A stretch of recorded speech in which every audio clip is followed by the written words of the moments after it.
ji muzexaneya sînemaya Atlasê Dembaş em li nava muzexaneyeke sînemayê ne li ser belgefîlmekê em ê qise bikin û mêvanekî me heye her çi qasî win hemû weke kesekî siyasetmedar jî nas dikin weke nivîskar siyasetmedar nas dikin lê cenabê te êdî destavêtiyê karê sînemayê jî. Eri yönetmeni tici yani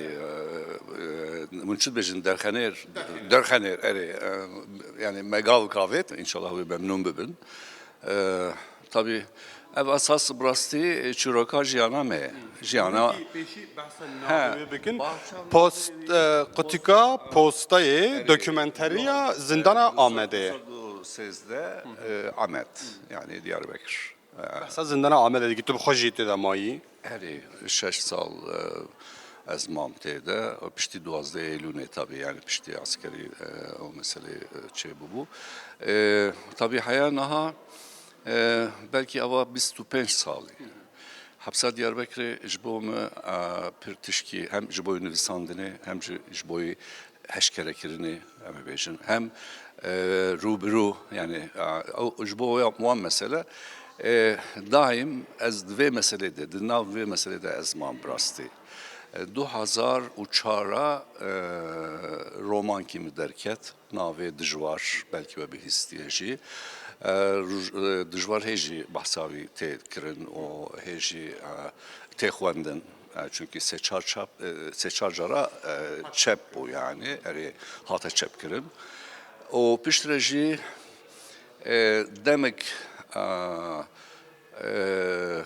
demek bilo kurt de ew serbest kiribûn yani nivîsandin dikaribû ji bavê xwe ji dêya xwe falan ji aqrabê xwe mektuba ji hepsa Diyarbakırê bişêne derve. 105 mektup min nivîsand wê çaxê piştî ku ez derketim ew tabii ew li malê de bûn veşartî bûn yani xisibûn jîkî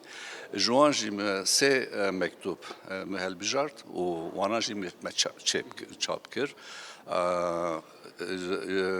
ölümden kalıma Diyarbakır cezaevinden mektuplar. Yani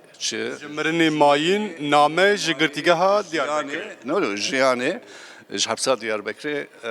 name. Ev. O piştre jî 2014 li vir İstanbulê tesadüf bu. Ez çubum program ki TV yani Haber Türkiye li vir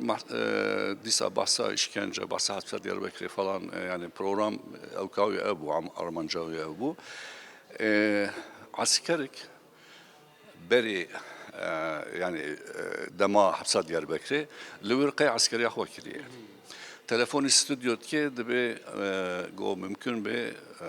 telefona wî ez dixwazim ji min pirsîn min got hûn karim bedin ne müşküle ye min got û pişt me hevdû dît 2004 yani berî 11 sal berî li vir İstanbulê me pêr hevdîtîn me çêkir û pişt re jî 2022 dîsa امکان افدو و دیس همه رپورتاژا دویمین مچکر پیره و هر دوشی به ناوی پستا 813 Diyarbakır yani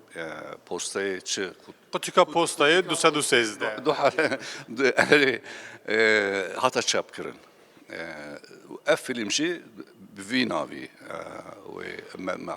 kir me hazir me amade kir senaryo min nivîsand o işte derhener be karbe çıpke Çav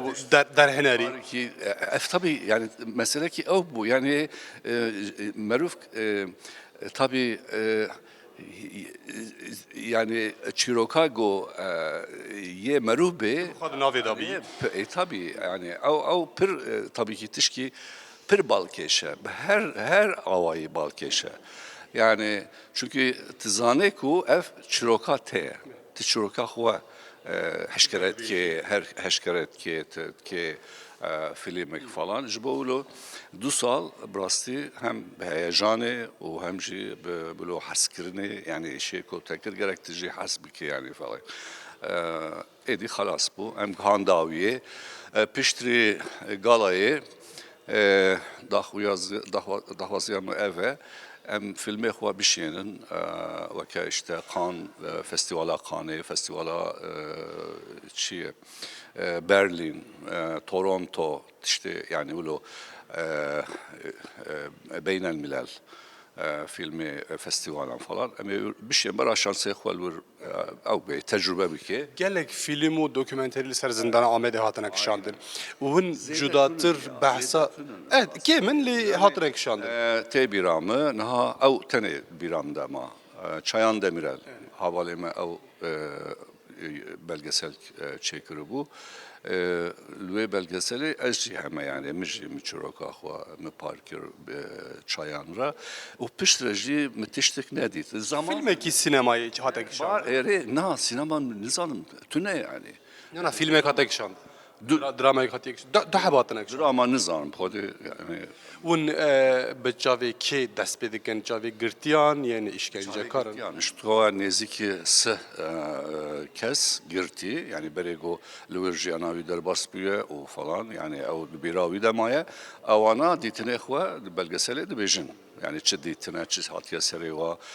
çîroka xwe çîroka yani havalê wan û hawrdorê wan falan ewana ew kir û ji wî pêve jî askerik bahsa wî kir ew asker ew bîranînê xwe dibêjê di belgeselê de û yekî mahkeme yani okê yani sukûnetim mahkeme sukûnetimê li wir wezîfedar bû yüzbaşı savcı yani savcıtî kir dozger erê dozgerî kir ew peyivî erê ew jî diaxive û yekî jî astêmenik heye ew jî askeriya xwe li wir derbas kiriye ew jî dîtinê wî pir muhîm bûn em ê bibe çend deqeye û hûnê li kê derê din nîşan 2 saat û 5 û 2 deqe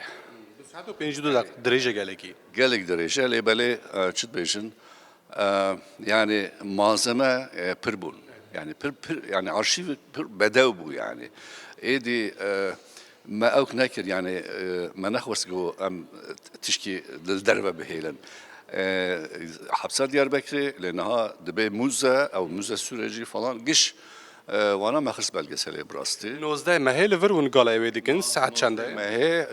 êvarî saat hefta zindana Amedê herkesî bêstiye bi îşkenceyên xwe di nava wan deh zindanên ku navê wan li ser cîhanê belav bûye de ye hin dokümanterî berê jî hatibûn çêkirin film jî hatibû kişandin lê dokümanteriyekê ku ji hêla yek ji wan girtiyan ve hatibe çêkirin ev kesê ku li wê derê îşkence dîtibin bixwe hatibe çêkirin gelkî balkêş e Orhan Miroğlu ku herkes weke siyasetmedar û nivîskar nas dike li ser wê mesele dokümanteriyek çêkiriye nozdehê mehê jî li Stenbolê li sînemaya Atlasê ew ê careh ewil bête nîşandan û piştre jî diyar ew ê here pêşbirkên sînemayê festîvalên sînemayê û li gelek bajar û welatên din jî helbet ew ê bênîşandan